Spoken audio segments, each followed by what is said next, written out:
Have you ever met a man who feels overlooked in the one place he wants to be seen most? Not in life, not in work, but in love. He watches other people connect, flirt, fall into relationships that seem effortless. Meanwhile, his don't seem to go anywhere. Conversations stall, interest fades, and slowly a belief forms. There must be something wrong with me. This is the psychology of the unloved man. Not someone without value, but someone who has learned to see himself that way. Because being seen as undateable is rarely about one flaw. It's built from patterns. At first, those patterns can look like effort, trying to say the right thing, avoid the wrong thing, be just confident enough, just interesting enough. But connection isn't something you pass or fail. And when someone feels like they're being calculated or figured out, it creates distance. Attraction doesn't grow from perfection. It grows from presence. Other times, the pattern flips. He pulls back, keeps things surface level, avoids showing too much interest. It feels safer, but safety can look like indifference, and people don't move towards what feels distant. So he ends up stuck, trying too hard or not trying at all, and both lead to the same place. Disconnection. Over time, frustration builds, and the mind starts looking for answers, simple ones. The idea that people only care about looks, money, status. That connection is shallow, predictable. At first, that feels relieving, but it changes how you show up. You stop trying to connect and start trying to win. Or worse, you stop trying at all.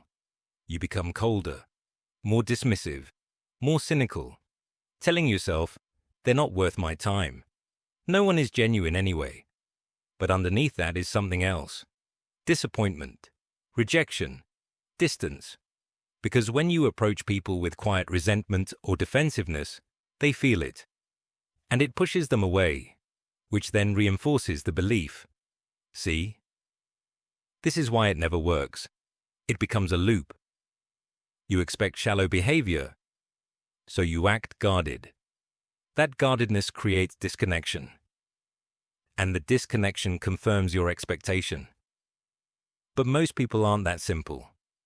Yes, attraction can include looks. Yes, stability can matter. But real connection is deeper than that. It's how someone makes you feel. How natural it is to be around them.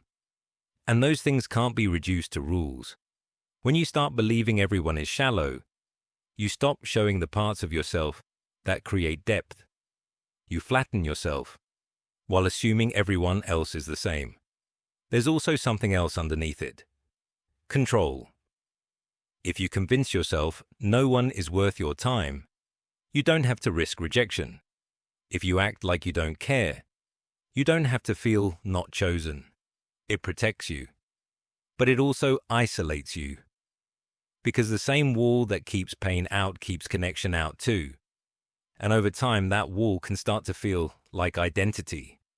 But it isn't. It's a response. And it can change. Not by forcing confidence, but by noticing the shift when it happens. When curiosity turns into judgment. When openness turns into defensiveness. And choosing not to follow it. Because connection requires something difficult. Risk, without guarantees. You don't control the outcome, but you control how you show up. The men who seem effortless aren't immune to rejection. They just don't let it define how they see everyone. They stay open, present, unforced, and that creates something rare, ease.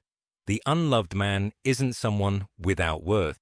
He's someone caught between wanting connection and protecting himself from it. But the way forward isn't becoming colder or more detached. It's understanding what's happening underneath, seeing how beliefs shape behavior, and how behavior shapes outcomes. Then interrupting that cycle, even slightly.